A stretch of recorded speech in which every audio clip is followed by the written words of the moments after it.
good evening and good afternoon. So I hope everyone's doing well and taking care of themselves in terms of the coronavirus going around. In continuation of the lectures taken by my colleagues, Dr. Priyank Patel and Dr. Chintan Desai, let me introduce myself. I'm Dr. Miten.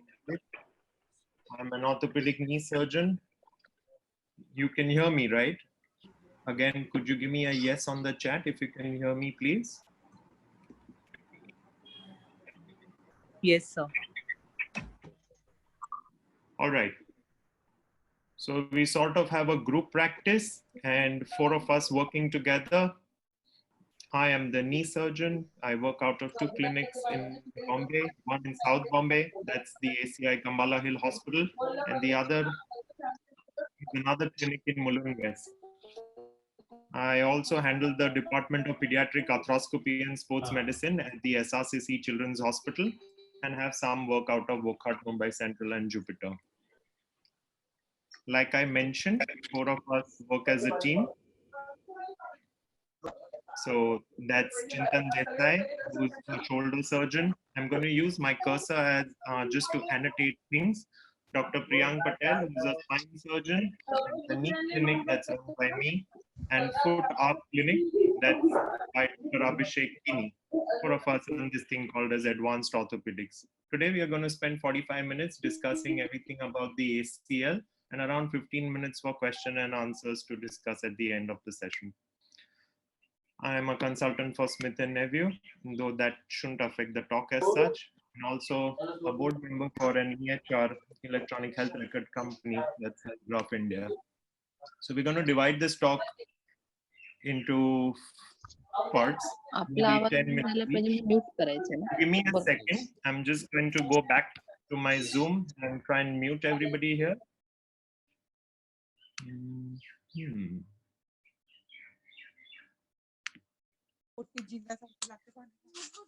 Yes, can I request everyone to go on mute, please?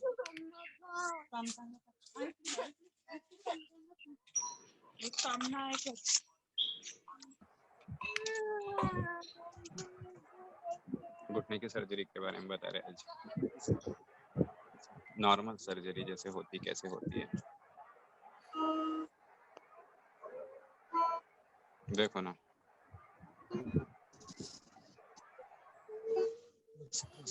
And all of you can still see my screen, right?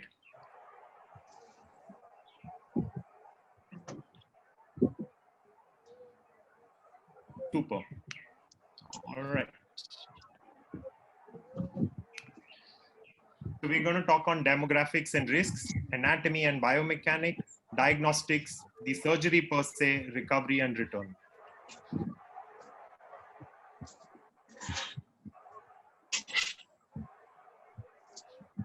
Right, I tried the command control M, which is something to mute everyone, but supposedly isn't working. So this is a model of the knee. And what we want to try and understand is exactly where the ACL stands on these figures. So you have the femur at the top, the tibia and the fibula at the bottom, the patella in the front. And the femur and the tibia are held together in place by around 4 to 6 ligaments. That's bone connecting bone. And there are 2 meniscuses right in the middle. So I'm going to blow my cursor over it. That's the fibular collateral ligament. That's the medial collateral ligament. The big bundle there is the posterior collateral ligament, posterior cruciate ligament. And right in the center here is the ACL. This is looking at the knee from the front. And if you look at it from the back, of course, you're going to see the PCL right end on, and then there's the ACL. So we're going to start with absolute basics and try and take it from there. So there are 2-3 things that everyone supposed to know. So the ACL is a primary restraint to anterior tibial translation. Second, 2/3 of the injury is non-contact. So you don't really need to go into an accident or fall down to sustain an ACL. There may be certain inherent factors or something wrong around you, and you may just injure your knee. Excuse And me, sir. ACL injuries, of course, increase the risk of osteoarthritis. So if you can see this graph at the bottom, what you can see is the risk of osteoarthritis is say 7 to 8 in a population of 100 in normal knees. Excuse me, Around, Dr. Miten. yes, This is Gaurish here. I yeah, think you will have to mute everybody again because there are a lot of people joining in and there is a lot of disturbance coming. So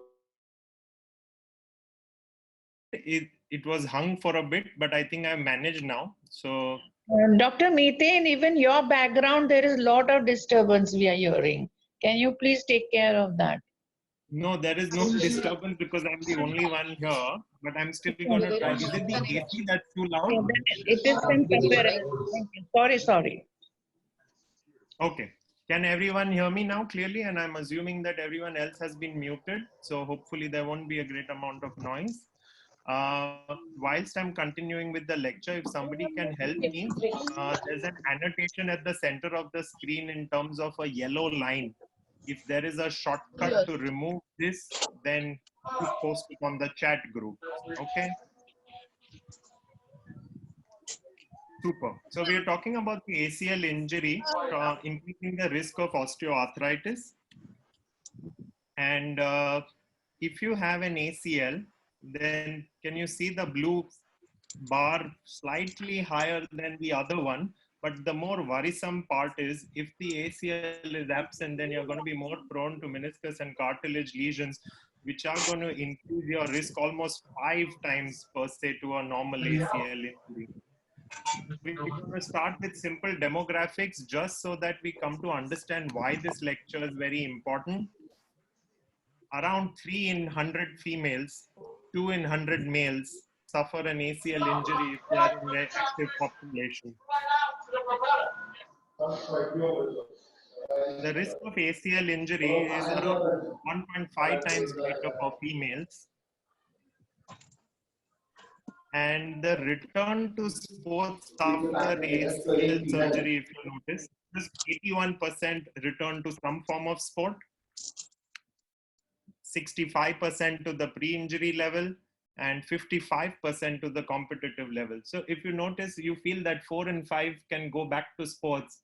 But if you're looking at professional elite level athletes, then it's just around 50%. It's a little worse for athletes that are age 19 and under. So adolescents are at a much greater risk. If you look over here, the risk of the second ACL injury is around, overall risk is around 15%. And for athletes that are aged around 25 or under, it's 21%. And that goes to around 30 to 40% in athletes aged 19 or under. So 2 things to remember. Females are at 1.5 times the risk of males. And 2, the sad part is that just 50% of all those who have an ACL injury are able to return to the same level of competitive sports. So 1 in 2. When we look at and talk about non-contact ACL ruptures, of course, there are certain environmental factors, and that's very basic. That's your footwear and bad weather and poor playing surface. And of course, females that are more likely to get injured. But we should be talking about certain other factors that all of us must know, certain things that you're born with. So you may actually have a smaller ACL by area and volume.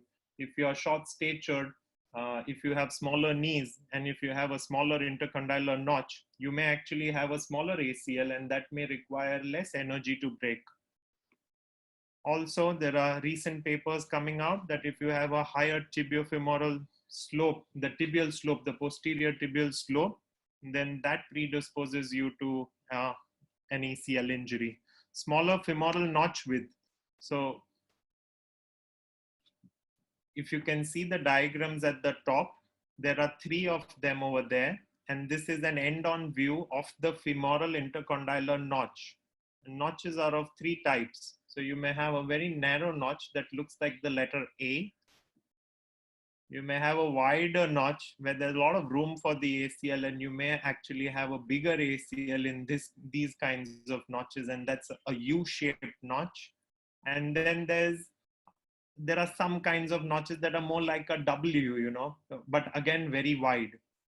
The point that I'm trying to make is if you have an A-shaped intercondylar notch, that's a very narrow notch. It's more likely that you have a smaller ACL. This is commonly seen in adolescent females. And these are inherent to ruptures with poor loading patterns and other risk factors involved. Next, if you have, like I spoke about just a fraction earlier, this is a diagram that talks about the tibial slope. So the diagram in the middle shows the femur, the ACL, with a normal tibial slope that's around 5 to 7 degrees. If you have a reversal of slope that's not seen generally, it's not very common unless it's post-surgical, then something like this is actually protective to the ACL but makes a PCL instability more common. But the one that we see more often in our population is something on the right-hand side. That's an increase in the posterior tibial slope. So if you have an increase in the posterior tibial slope, it's but natural to think that the tibia is going to slide forward and the femur is going to slide backward, making it inherently more unstable as a knee. And the cutoff that we have as surgeons is 12 degrees. So if we see a preoperative patient with a lateral X-ray of the knee having a posterior tibial slope of more than 12 degrees, then as orthopedic surgeons, we are thinking, I just don't need to tackle the ACL. I need to tackle the bony morphology as well, because if I give this patient a new ACL or conserve the patient hoping that the ACL will heal, the bony morphology is not going to be very kind to us. The other thing, the other risk factor that comes up after this is generalized laxity. So there's something called as Beighton's criteria, B-E-I-G-H-T-O-N. Beighton's criteria scored out of 9. So 2 points for the fifth finger bending up to 90 degrees. So 1 in each hand. Second, if your thumb can be opposed to the wrist, so that's 1 point for each hand.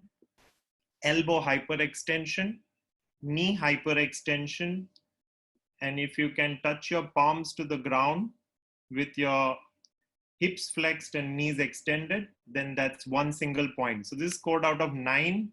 And if you have anything more than 4, so that's 5, 6, 7, 8, or 9, that means you are hyperlax. And this generalized hyperlaxity is a risk for you to injure your ACL. Genu recurvatum on the left-hand side is non-modifiable, which is part of the Beighton's criteria.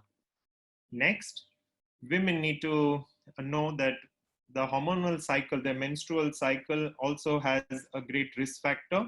So we know that the ACL is made of collagen fibers, and collagen per se doesn't change, but the histology changes depending on the level of the estrogen and progesterone in the body. So there are papers that say that all those adolescent female athletes, especially girls who are in their ovulatory phase, are at a much higher risk of an ACL tear because of the increased laxity, not only in their ACL, but in all the ligaments in their body during that phase. And it's actually progesterone's protective. So the luteal phase is something where they have noticed a reduced risk of ACL injury. In fact, I have some colleagues who are taking care of Major League Soccer teams, and they caused a big controversy because there are 2 patterns that are being seen in the US. One, where they're talking of starting athletes, certain female athletes between the age of 15 and 19 on oral contraceptives, just so that, especially those with a lot of neuromuscular risk factors, to protect them from an ACL.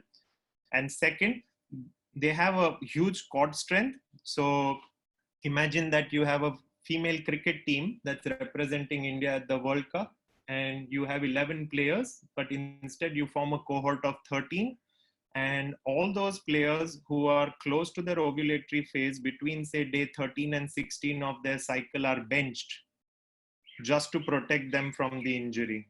These are controversies, and we can discuss these later. Right. So there is a question on the chat group that talks about people who practice yoga with practice develops flexibility. So is that considered laxity? No, what we're talking about is non-modifiable factors. These are certain things that you're born with. So the laxity that we want to check is something that's inherent, that differentiates you from other people around you. So any sort of increase in range of motion across any joint with yoga is not a risk factor for an ACL. Next, so there are certain biomechanical risk loaded patterns, so there's something that's provocative and there's something that is safe. So when we talk of risk factors, what can actually make you a greater risk candidate for an ACL injury? The commonest thing that we talk about and discuss is this photograph that you can see at the bottom that talks about a dynamic knee valgus. What's a dynamic knee valgus? That includes femoral adduction, knee abduction, internal rotation of the tibia, foot overpronation or ankle eversion per se. And all of this leads to an increased risk for the ACL to strain and then go on to tear. Again, if you have a higher quadriceps to hamstring recruitment ratio, a lot of quadriceps dominance, or basically limb asymmetry, if you prefer one limb to the other. So this is seen sometimes in club level kabaddi players or soccer players that we see who haven't been trained great.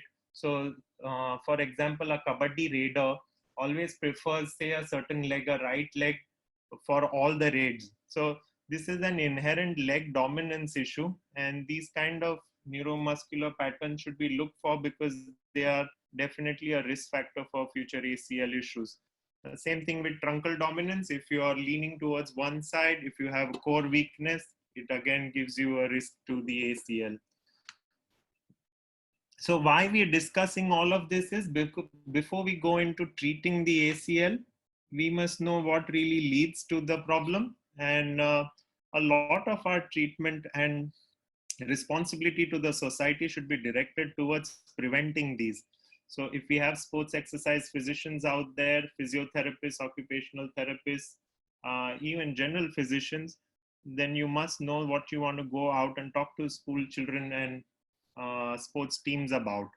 So if you can see this female photographs at the top, the provocative position is trying to reach for a ball that's in the front with the hip at a greater flexure ankle, with the ankle being dorsiflexed. And you can see that that's considered a provocative position, whereas a safe landing position is something where everything's in one line. That's much safer. All of these we can modify. What we can't modify, what we discussed on the previous page, to repeat again: one, you may be inherently born with some valgus at your knees.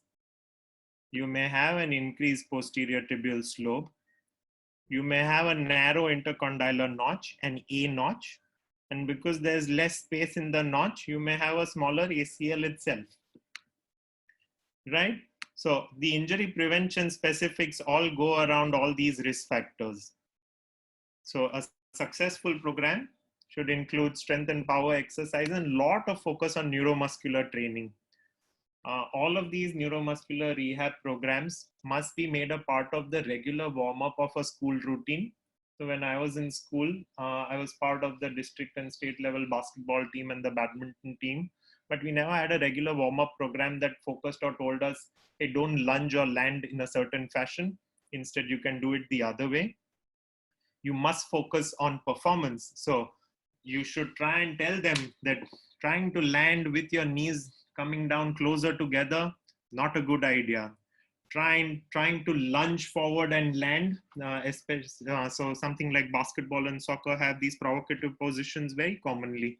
So if you can go to any local school, speak to the trainer, the athletes and their coaches and discuss these few things, then it's going to make a big difference to the society. How do you find these players at risk? So there are a lot of ways, and people go on to motion analysis, video analysis, gait analysis. The simpler, easier ways to do it, to record it on your phones, is a drop jump test or a LESS, that's a landing error scoring system. You can look over these and read about them. And that's how we find players at risk. So I told you that I'm a part and I'm heading the Department of Pediatric Sports Medicine at SRCC Hospital. So what we try and do is we find cohorts of under 11, under 13, under 15, and under 17 at schools like Cathedral and Campion. And we started with a cohort of schools in South Bombay. And we go and speak about these things. And when we talk of injury prevention specifics, I just want to mention that just injury prevention is not enough. We must be discussing a lot of things related to sports injuries in this adolescent cohort. That includes, say, exertional collapses, what's to be done on field if there's a concussion, and so many other things. But these are simple things that we touch upon before we go into the ACL, because again, almost all focus of discussion on anything related to sports injury should be on prevention. There's a question: in neuromuscular disorders such as post-stroke, persistent genu recurvatum secondary to muscle weakness may lead to ACL injuries. Would any surgical intervention be helpful? So ligaments per se, that's the question that's been asked on the chat group, and I'm just answering that we must have our priorities right. So we have bones in our body and the muscles around them, and then we have joints that connect bones to bones, and ligaments and tendons that handle the delicate movements at these joints. So the priority in order should be that the bone should be functioning perfectly. If the bones are functioning well, then the muscle should be working well. If the muscles are working well, then we should be concerned about the ligaments and the tendons that may or may not have gone wrong. And if all of that is perfect, only then it makes sense to treat cartilage issues inside the joint. So if you're talking of a post-polio residual paralysis, say with quadriceps atrophy and a grade 0 or 1 PAR, and the same affected leg has an ACL tear, it's going to be a prolonged discussion with the patient post-examination and evaluation whether it really needs to be treated. So the photograph that you can see on the screen is the FIFA 11 Plus program. So we're part of the International Olympic Committee sports team as such. And what they say is this is one handout that you can print from the internet and give it to all the children in your society and all the schools around. If they're playing football and soccer, then there's a basic warm-up program that all of them should undergo. Of course, children are not little adults. So FIFA 11 Plus Kids is a separate program for kids. And then we always insist that all the kids and their parents must install this app called GetSet. GetSet's an app that's come out, that's been released by the International Olympic Committee itself, and has these basic exercises that are sports specific, that can be used as warm-up or can be used after injury to get back to a state where you are at low risk for an ACL. So we now start with the basic anatomy. So that's the femur, tibia and the fibula, the patella at the top. I'm talking about the picture on the left, and you can see the ACL right up there. If we dwell much deeper into this, so these are part of a dissection log from my time at KEM. You can see the ACL over there. You get a perspective of the size of the ACL compared to the femur and the tibia. If you look at these pictures, it goes up from the tibia, just very close to the anterior horn of the lateral meniscus and onto the femoral condylar notch. You can see that the notch in this case is very narrow. It's an A-shaped notch. On the right-hand side, the ACL has been cut from the tibial side. And then now the ACL has been detached. So on the right, you can see the tibial attachment insertion site. And on the left, you can see the femoral insertion site. One very glaring fact that you can notice in these pictures is that the tibial insertion site is pretty broad. If you can notice, it's around, so when we actually measured it, it was around 14 mm in breadth and around 17 mm in length, Whereas if you notice the femoral insertion over here, then this one is, it's a straight line. It's like a ribbon. So this is an indicator of things that we are going to discuss. If you see the meniscus and you see the ACL, you get a sort of perspective of the sizes or the proportions that are present in the knee. Everything's very small. If you notice that the ACL looks much smaller than the menisci actually. So what's the shape of the ACL?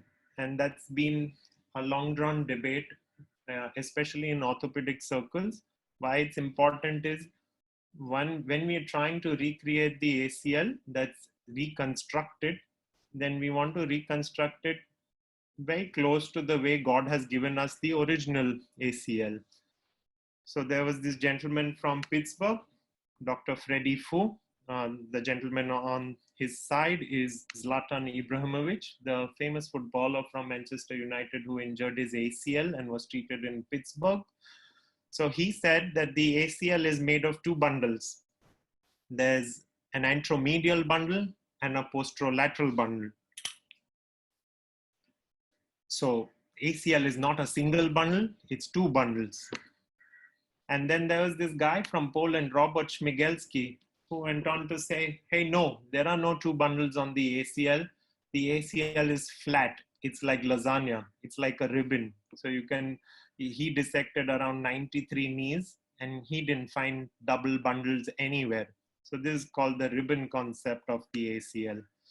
And that's Konsei Shino. Shino's from Japan. Professor Shino is one of the authorities on ACL reconstruction in the world.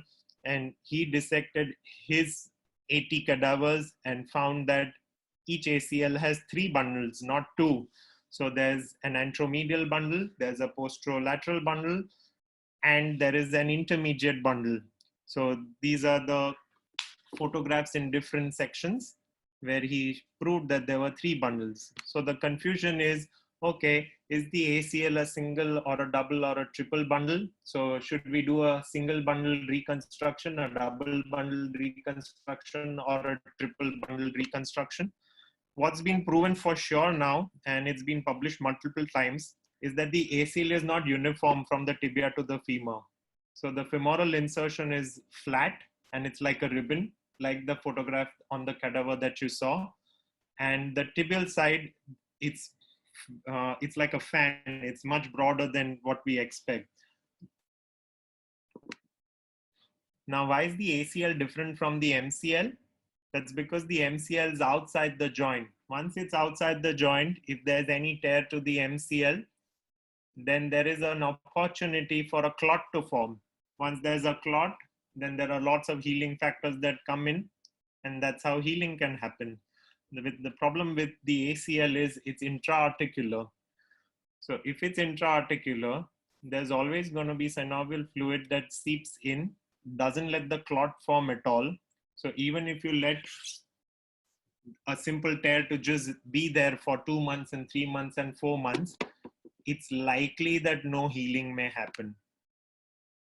About the biomechanics, you can notice that the ACL is not isometric. So it's not the same length in extension, it's not the same length in flexion. So if you do an anterior draw in 30 degrees, and if you do an anterior draw in 90 degrees, it is possible that you may get some more anterior tibial translation at 90, because the ACL graft is as such, the tension flexion curve of the ACL, the original ACL is such that at 90 degrees it's a little lax, and closer to 10 to 20 degrees is where it's maximum tight. So we discussed the healing potential of the ACL that's low, and that's because one, there's synovial fluid that's in the knee, and second, most of the blood supply comes from the tibia and the femur. So if there are receptors, if there are blood vessels at the tibial end of the ACL, and there are some receptors at the femoral end, if there is a tear in the ACL right in the mid substance, it's very unlikely and difficult for the blood supply to reach the mid substance of the ACL and healing to ensue. Next, Unfortunately, if you want to do a perfect anatomic ACL reconstruction, that means you want to recreate anatomy, it's not going to be isometric because the original ACL itself is not isometric. And last, we must discuss proprioception. So that's one thing that's been researched about, but we don't know a lot about it. So there are mechanoreceptors at the tibial end of the ACL and at the femoral end, and they lead to joint position sense. So if you ask the patient to just close their eyes and you try and manipulate the knee in supine position or a leg hanging and you stop it at a certain angle, all normal people generally know where their knee is and at what position their knee is. But if the proprioception is lost, then this joint position sense is lost, and we really don't know the answers if ACL reconstruction gets that back. We move on to the next part, that's diagnosis. So what do I want to know generally when I ask history? Only three simple things: the activity level, the injury mechanism, and certain extras. Of course, goes without saying that anybody you want to assess on whether you want to treat the ACL instability or not comes from the fact that the person comes and says कि confidence कम लग रहा है, पैर थोड़ा unstable लग रहा है. So that's a given in history, but we want to know three things. So what does the injury mechanism tell us? The injury mechanism gives us a clue to what other parts of the knee can be involved. Of course, it tells us whether it's a contact versus a non-contact. What about the activity level? So the activity level is very important because I would treat a middle-aged housewife differently and an 18-year-old differently. The activity level is important because if you want to go into certain deep flexion positions, say a Bharatnatyam or a Kathak dancer, the hamstrings would play a very important role. Or if you want to talk about a striker whose dominant foot is injured, so then he needs that power striking force, and maybe a BTP graph would be better. Next, the activity level affects the recovery level because we know that whatever the pre-surgery or pre-prehab or pre-rehab level, that's what's going to be achieved after 6 months and 1 year of rehab as well. So we can't have somebody who's doing nothing and then taking treatment or undergoing surgery and then expecting a lot out of his knee. What are the extras that we want to know about? Again, all of these will affect my surgical choice or what kind of treatment that person's going to need. The weight or the BMI, smoking, any previous surgeries or a previous ACL reconstruction done and whether that has failed and why that has failed and what has happened. And of course, when we see certain professional players, we want to know what their contracts are and what season whether their season's ongoing, whether they have any acute important things that they want to consider other than surgery. So there are people asking on the chat, what's the difference between a repair and a reconstruction? And can you please repeat the graph selection? We are going to go on with the presentation and both of these points will be covered subsequently. So what are the examination maneuvers or examination points that you want to see? So we spoke of three things in history. We want to know about the activity level. You want to know about the injury mechanism, and you want to know about certain extras like the weight of the patient, whether the person smoking or not, and any previous injuries. 5 simple tests just for plain simple ACLs. We are not going to be discussing other ligament injuries in this presentation because we'll exceed our time limits. So the 2 simple ones that I don't want to talk about are the anterior drawer and the Lockman. So the anterior drawer is done at 90 degrees and the Lockman at around 30. Both of them are pretty simple to evaluate. All you need to do is judge the anterior tibial translation by putting the thumb at the joint line and seeing whether it comes ahead or not. There's a lot of confusion about how the pivot shift test is to be done and whether it makes any difference to our evaluation. So now in the sense it's pretty old. So we've been doing this since the last 6-7 years. This was published in 2012. There's a standardized way of doing a pivot shift. And I would like all of you to see this video.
Very simple test to do and gives us a lot of information. So we know that the ACL only doesn't help with anterior and posterior movements. So it's just not something that stops anterior tibial laxity or translation. There is some rotational movements that it helps with as well. And the pivot shift is one of the best ways to check that. So we have the anterior drawer, we have an anterior lockman, and we have the pivot shift. Next, the simplest thing that we actually were in process of publishing around 3 years back, it got subsequently published, is something called as a heel height test. So the first video that's going to play is more important generally for two subsets of patients. Subset 1 is patients with generalized hyperlaxity. If there are patients with generalized hyperlaxity, if you see the uninvolved knee, then they have a certain amount of hyperextension. And if you see the other knee, then there's going to be a greater degree of hyperextension at the knee compared to the normal side. So patients with hyperlaxity. And second, for patients with ACL and PLC concomitant injuries. So if you have an injury to the posterior capsule or the posterolateral structures in addition to the ACL, then you're going to see the same difference. So what we are checking is the heel height. So the normal leg, the heel won't come off the table a lot, whereas the affected leg, the heel will come off a lot more. So that's how it's to be done. Simple to do and gives us a lot of information. Now, the next video is very interesting, and this is something that we are just in process of publishing. The validity of this test, that gentleman there on the screen is Alessandro Lelli. When he was in Mumbai around 2 years back, this is when he showed us how it's to be done. And he said that the sensitivity and the specificity of this test is 100%. Now, we've done our research on this, and we see that it's around 70% sensitive and around 80% specific. This is called the Lelli's test or the lever sign. Especially great when it's done under anesthesia. So great for us clinicians, but I'm sure a lot of you wouldn't have heard of this or wouldn't be doing this, but you can include it in your daily practice and it's very useful.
Can everyone hear the audio?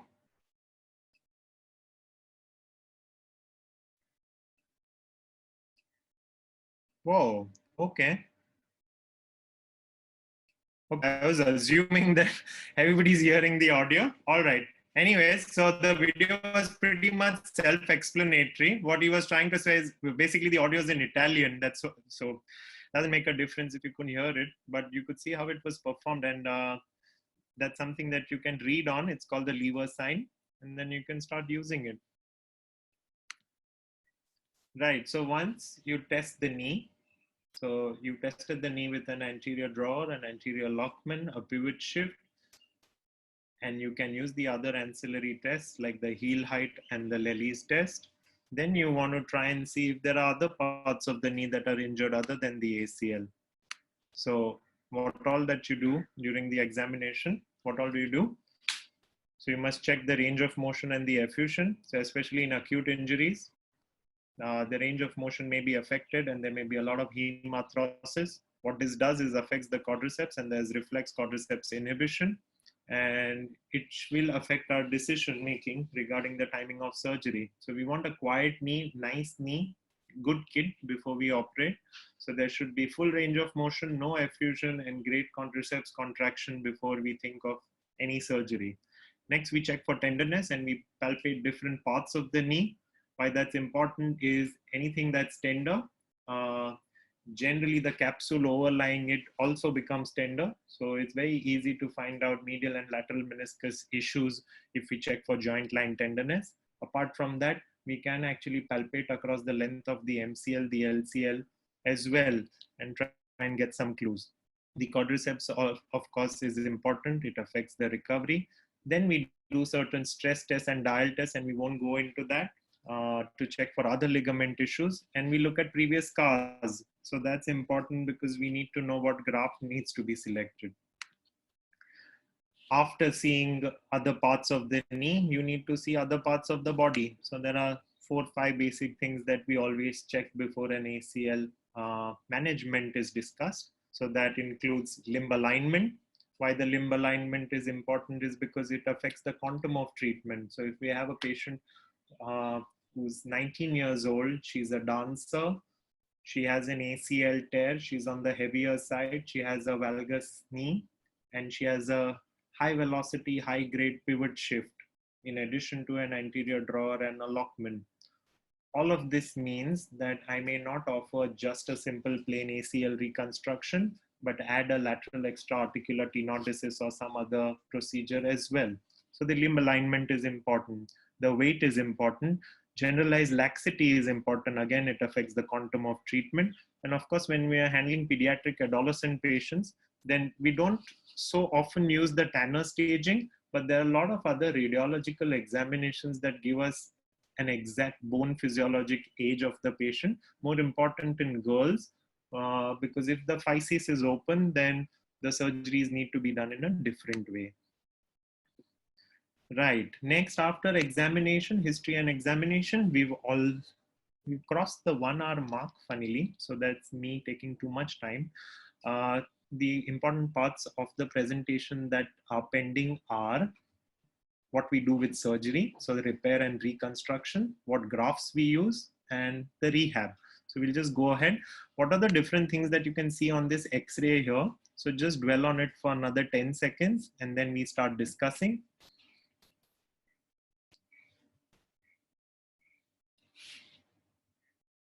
So what I can see in this X-ray is it belongs to an adolescent because the physis doesn't appear to be fused completely. Next, I see the suprapatellar pouch that's full, so there's hemarthrosis. Next, if you can see the lateral, then you can see a fragment that's come off the tibia that indicates that there's an ACL avulsion. On the coronal, what I can see is a fragment of bone that's come off the tibia closer to the fibula, and that's something called as a Segan's fracture. So the Segan's fracture also has a different connotation. So the moral of these two X-rays is that we shouldn't always rely on MRIs. There are certain things that we don't need the MRI for, and we can pick up on the X-ray itself. Now, if we need to read the MRIs, there are a lot of images, and most physiotherapists and general physicians get confused as to what's to be looked at. My suggestion to you would be just to look at a T1 or a T2 sagittal image or an oblique sagittal image or something called as a TD fat sat image. And what you can see is the patella. And then there's the femur tibia, and that's how the ACL looks. On the coronal image, you can see the ACL, and so you can see the same thing on the axial as well. But the important one is the sagittal cut. So most ACL tears are divided into 4 parts. Either you can have an ACL tearing off from the femur, it can tear mid-substance, it can tear from the tibia, which is very rare, because most of the times if it has to come off the tibia, it's going to take a piece of bone and then come off, which is more seen in children and adolescents. So there are 6 sagittal, oblique sagittal images of the knee here. What you can see on the first is a normal ACL. And then if you see something fuzzy like this is an ACL strain in older patients around 45, 55, 60. If you see this kind of an X-ray, it's going to be reported as a mucoid ACL. So basically that's the fibers that are getting fuzzy. Then you have a partial ACL. So if you can actually see the outline of the ACL, but there's something wrong in the middle, and then that's where you have issues. Then if you can see a fragment of the bone coming off the tibia, then that's a tibial ACL avulsion. If you can hardly see anything at all on the femoral side, but you can see some fibers from the tibia till the mid substance and some white water kind of density, hyperintensities on the femoral side, that's most likely a tear from the femur. And then if you can't see anything at all, or you can just see empty spaces, then that's a complete ACL tear. So when you come to talk about management, I want to just give you a short note about who Mirjana Vemazovich is. So she's a handball player and she must be around 52, 56 right now. This was recently reported by Aspeta. Has anyone heard of Mirjana? So she won the gold medal for handball in 1984 Olympics at Los Angeles. And then her team was placed around 4th in the 1988 Olympics. Just 6 weeks before the 1988 Olympics, she had a bucket handle medial meniscus tear for which she visited the doctor. At that time, the doctor diagnosed her with bilateral ACL injuries, and the doc inquired since when she was carrying them, and she came out with a history where she said that before the 84 Olympics, 2 years before that, in 1982, was when she had her first episode of buckling, and that was her first ACL. The following year, the other knee also buckled. So in 83, she had the other knee's ACL, but her doctors, but she never had any issue with her knees to visit the doctor. So she always found that there's something wrong with her knee, but it was more irritating than disabling. So she competed in the 84 Olympics with bilateral ACLs, but didn't visit the doctor.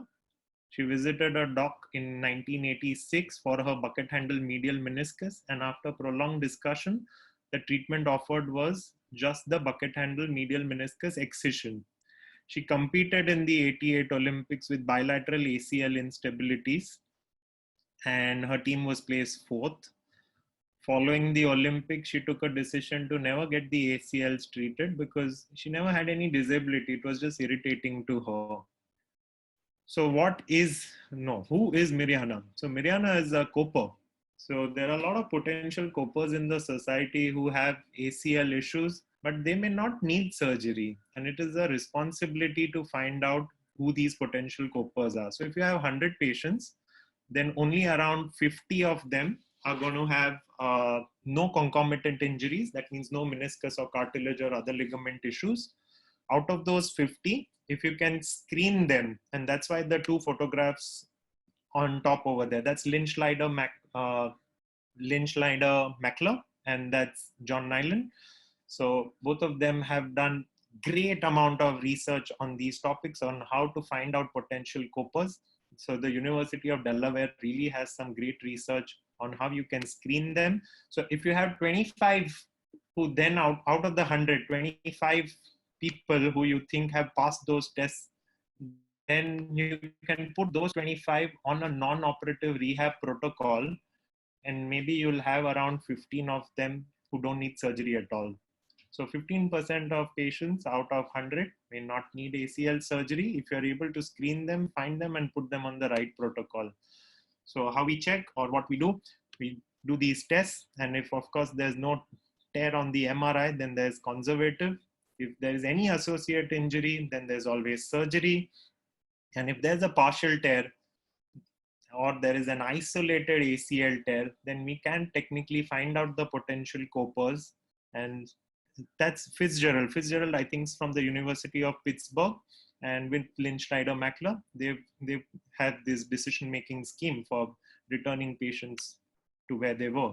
So these include certain basic things, and I'm not going to go into details, and you can read this article, but there were 5 things that you can check. Especially ask the patient, is your knee giving way? And if the knee isn't giving way, then you can put them on rehab protocols. Next, when you're discussing treatment, so this is a textbook that's very easily available on Amazon. That's my mentor, Dr. Sachin Tapasvi, and we've also contributed chapters to this textbook. It talks about basics of ACL repair, avulsion fixation, reconstruction, any additional procedures, and revision ACLs. So I told you that the ACL can tear at 4 points. If it comes off the femur and you catch the knee in the first 3 weeks, then there is a good way in which you can repair this back over there. If it comes off the tibia, and the patient comes to you in the first 3 weeks, there's a good chance you can actually sew it back and you can repair the ACL. If the bone fragment comes off, then the treatment's very simple. The bone needs to go back to where it has come from, and that means that's an avulsion fixation. And if the ACL tears anywhere in the middle, that's mid-substance, or the patient presents to you after 3 to 6 weeks of the tear, then there is no chance that you can repair the ACL and you need a ACL reconstruction. So you saw the D, you saw the C, that's a repair of the tibial side tear of the ACL, and we've published on that. So one of the only techniques to repair the tibial sided avulsion of the anterior cruciate ligament. So I'm just going to run through that. What we do is, you can see this is the ACL and it's come off the tibia, and we are looking at the arthroscopic picture from the left knee, for the left knee, and we take stitches around the ACL. Okay, so all of this was not possible, say, around 5 years back, but this is entirely possible now. And once those stitches are taken, we drill tunnels in the tibia. So I know this is going to be very difficult to understand, but what we do is this: we take sutures and take them out of the tibial tunnels and tie them outside. Now, again, the other way around, if the ACL is going to be torn from the femoral end, then what we can do is find out first, okay, it's come off the femur. So the entire ACL is almost normal. So why reconstruct it when you can repair it? So we take stitches around the ACL, and then we use special suture anchors and fix it back over there. So that's the final picture, and we augment it with certain other things, and that's an ACL repair. So we haven't reconstructed, we haven't given the patient any graft. That leaves a lot of potential mechanoreceptors intact. That gives us a lot of scope and play if this patient happens to injure the ACL again. A lot of advantages of repair. Wasn't done frequently earlier because we don't have universally great results. Probably people did not realize that there is a very narrow indication to what can heal and what can't. No mid-substance tears can undergo a repair. So since we have these narrow indications now, if we have the right patients, we can put the patient up for a repair after discussing and offering it to them. As far as reconstruction is concerned in India, generally most surgeons are using just three kinds of grafts. Either we use the hamstrings, we use the BTB, or we use the quad tendon. The general preference in our Indian surveys is most orthopedic surgeons use a lot of the hamstrings. Most of us now have resorted to just using the semitendinosus and we spare the gracilis. Again, the philosophy is try and keep as much of the original as possible. So since I'm a Smith & Nephew man, this is a video that just talks about the ACL reconstruction. I'm going to run you through it. So you can see the femur and the tibia. And for the first thing we do is create a femur tunnel that's independent of the tibial tunnel. Then we create a tibial tunnel separately. So these two tunnels are just for the graft to go through. Then there's a button that's to be put at the top end around which the graft, and here in this case, you can see a semitendinosus that has been looped around is put. So you can see the button here and the graft behind. So this button then goes on the femoral cortex, and this loop between the button and the graft gradually shortens depending on what tension we want to put on the graft. So you will see it once it goes into the knee. We also mark how much of the graft we want in the tunnels. So this is around say 2 centimeters, and that's the amount of graft that's going to go into the femur. Next, after marking the graft on the table, and we've assumed that we've treated everything else in the knee, like the meniscus and the cartilage, we're going to shuttle the graft through from the tibia onto the femur and make sure that the button comes out on the lateral femoral cortex. There are a lot of implant fixation devices to be used during ACL reconstruction, and every surgeon has their own choice. Very recently, most of us have started using something we called as an adjustable loop.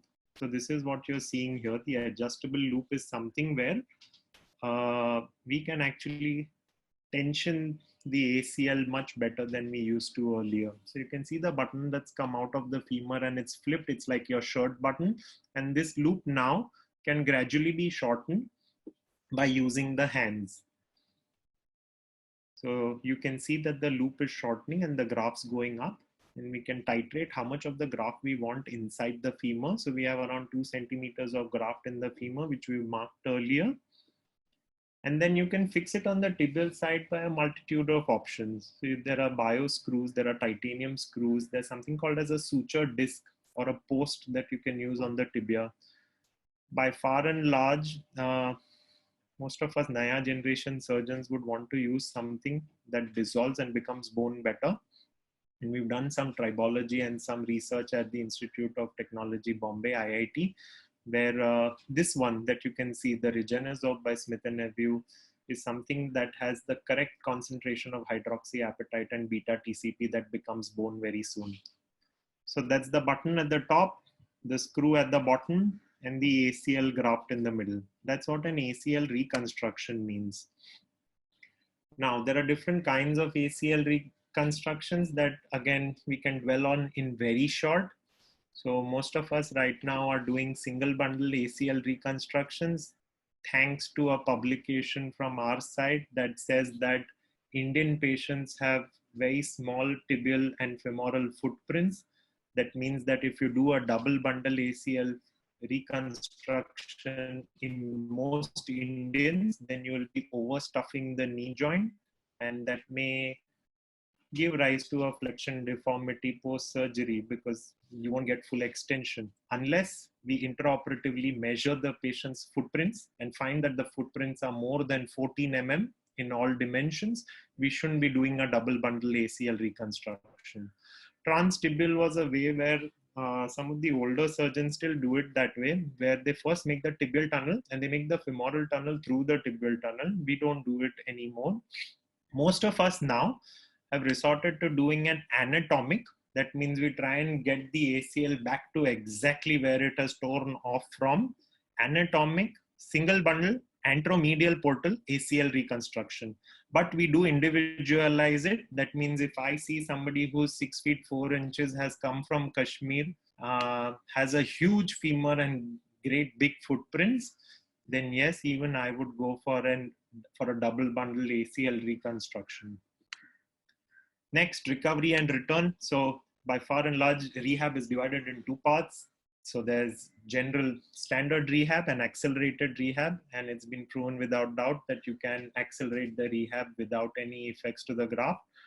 You shouldn't fuss over CPM and bracing, encourage early weight bearing, and no open chain quadriceps activity for the first 6 weeks.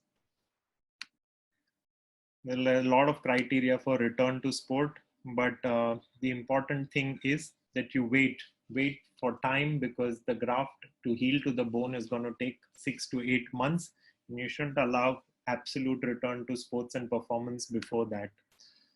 Some pearls from my side. So the body loves symmetry. So every time you're seeing a patient with an ACL, pre-surgery, post-surgery, 2 years after surgery, the only thing that you should be concerned about is the injured and the uninjured leg shouldn't have more than 10% of asymmetry. So all the strengths, the quadriceps isokinetic strength and the range of motion, everything should be within 10% of each other. Next, if you have a patient with an ACL reconstruction or repair with a meniscus and you started weight bearing, and you see that on the 3rd or the 4th day, the patient has developed some effusion, that's a sign of the knee crying. So respect effusion in the knee and make sure that you don't progress rehab fast, keeping the effusion in check always. Bracing is a placebo unless it's functional. So there are certain companies like DonJoy and Osur that have functional ACL and PCL braces. I would really recommend them for PCL cases because many a times we have an isolated PCL and we're going to treat it conservatively, and that's where the functional brace works the best. Anything other than that, whether you're using a knee cap or a hinge knee brace or a hinge knee cap, doesn't make a difference. We're gradually moving towards functional recovery testing working better than just waiting and at 6 and 8 months trying to evaluate whether we can send the patient back.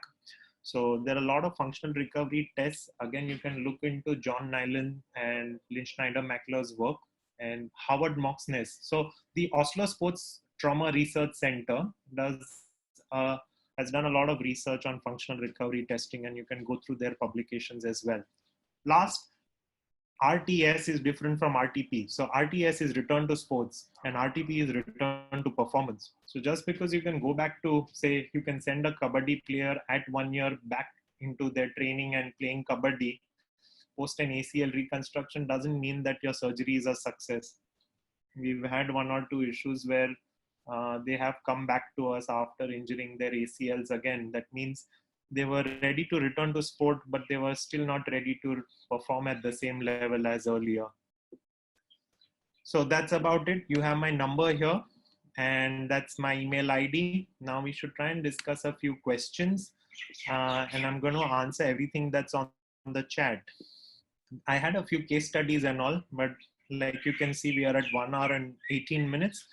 That's a long time, and we need to quickly wrap up. So what do you recommend for a grade 2 ACL tear, conventional or operative treatment? So we didn't discuss the grading of ACLs, a grade 1, 2 or a 3. And the simple way to remember it is a grade 3 is a complete ACL. A grade 2 is not a complete ACL, but something is torn. And grade 1 for all practical purposes is not torn. So I would suggest, as far as isolated injuries are concerned, you do a grade 3. You can offer, find out if a grade 3 ACL is a potential COPA or not.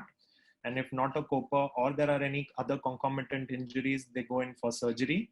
As far as grade 2s are concerned, we need to know whether the patient's complaining of subjective instability or not.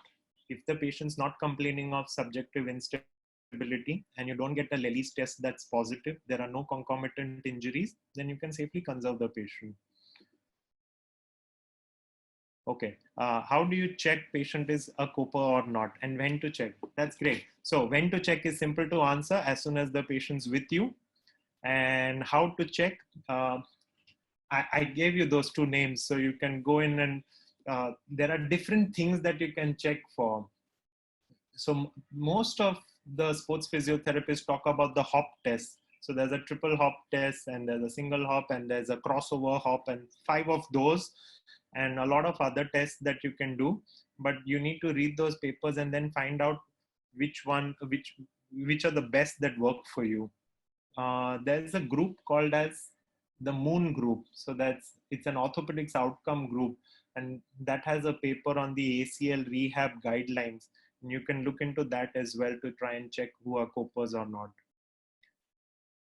Right, why semitendinosus graft instead of the gracilis graft? So when we're talking of these grafts, we're trying to, just could you excuse me for a second? Hello? Right, can you hear me? I'm sorry again. Yeah, can you hear me?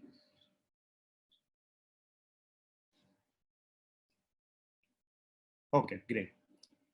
So we are talking of why semitendinosus. So most of the times when we select a graft for an ACL, we wanted to replicate the natural ACL as far as possible, the tension flexion curve of the natural ACL.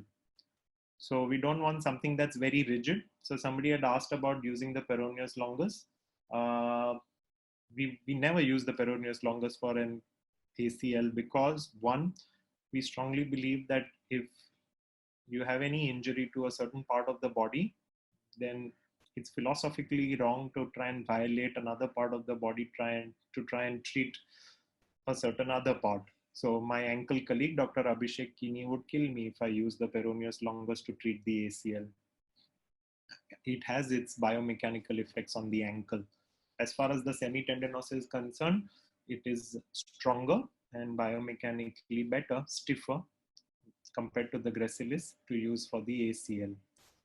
Zlatan was operated for arthrex repair, which was a novel technique. So Zlatan Ibrahimovic was operated by a double bundle ACL by Freddie Fu in Pittsburgh.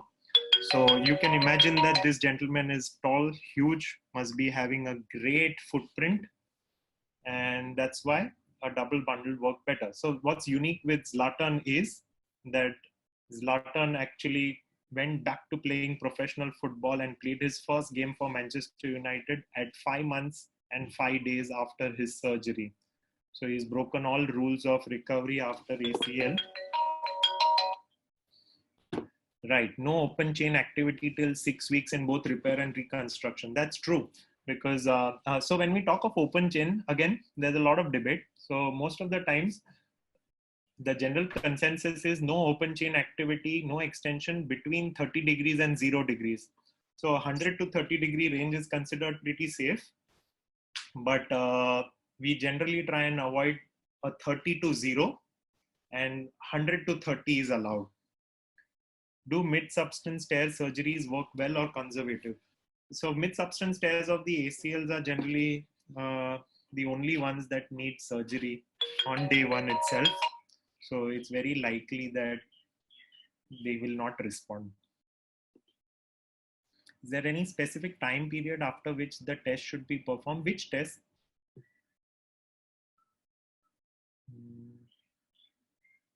Do you prescribe any kind of brace post ACL reconstruction? Yes, I do. So I mentioned that the braces after an ACL reconstruction have a great placebo effect.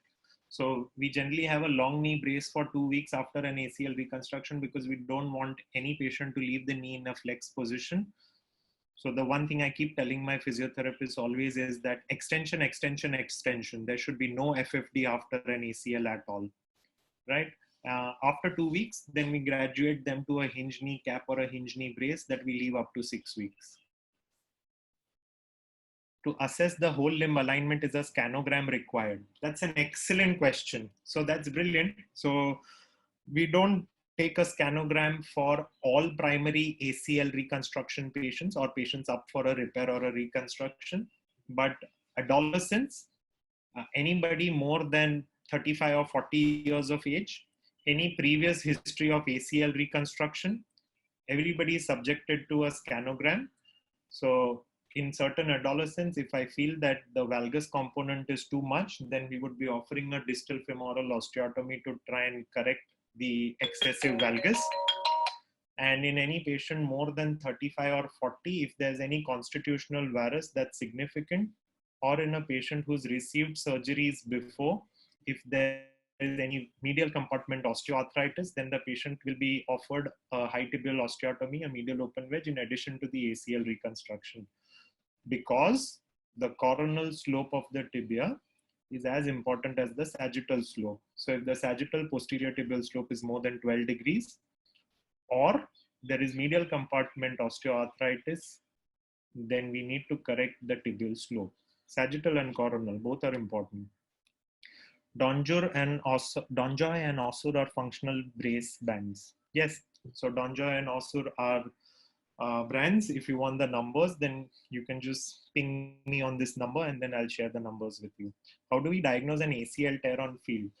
I think when you're on the field of play and you're the sports exercise physician, suppose somebody has any musculoskeletal injury, especially a lower limb injury, the idea is not to diagnose an ACL tear on the field. The idea is just to find out if the injury is significant enough and if the patient, if the player can actually go back to playing or not. So there are simple things that you're going to check, and they include the same things that we discussed. So you're going to check for a hemarthrosis, you're going to check if the range of motion is free, check for tenderness. Can you speak on rehab after 3 months? Yes, so that's the best time actually for somebody else other than a physiotherapist to step in. So we have a transition trainer or a transition physiotherapist between 2 and 3 months, or we generally guide these patients to our trainers at the gyms. This is speaking not about absolute professional elite athletes, but patients who come to us with road traffic accident, two-wheeler injury, dancing injury, and people around you in the society. So at 3 months, we want to graduate them to running on the treadmill, increase in perturbation training, and a lot of other things which can't be done with a plain simple physiotherapy visit. So they must join a gym, and then we can take it from there. So for all those who want the rehab protocol in detail, again, you can just message me or email me and we'll share you our rehab protocol as well. What is the criteria and timeline to clear an athlete for football? So the return to sport criteria, I'm going to go back to this slide. 1 second.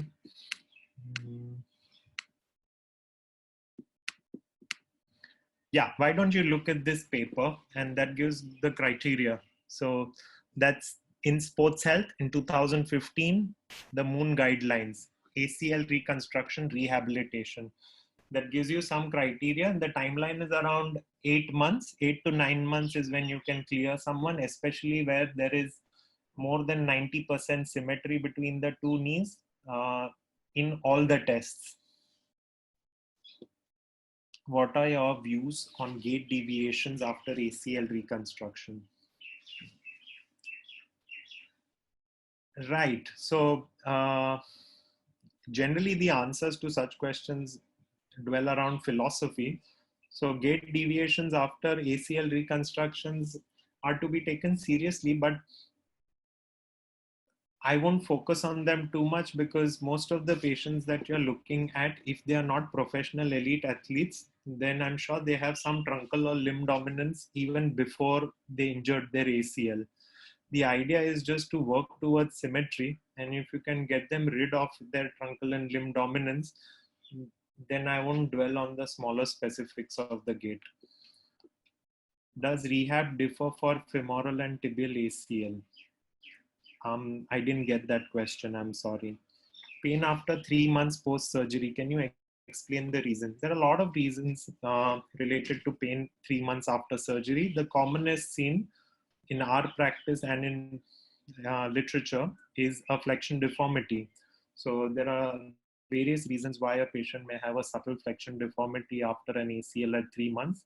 And they can range from a cyclops lesion of the ACL to just poor rehab, to posterior capsular contractures, complex regional pain syndrome after surgery, and a lot of other things.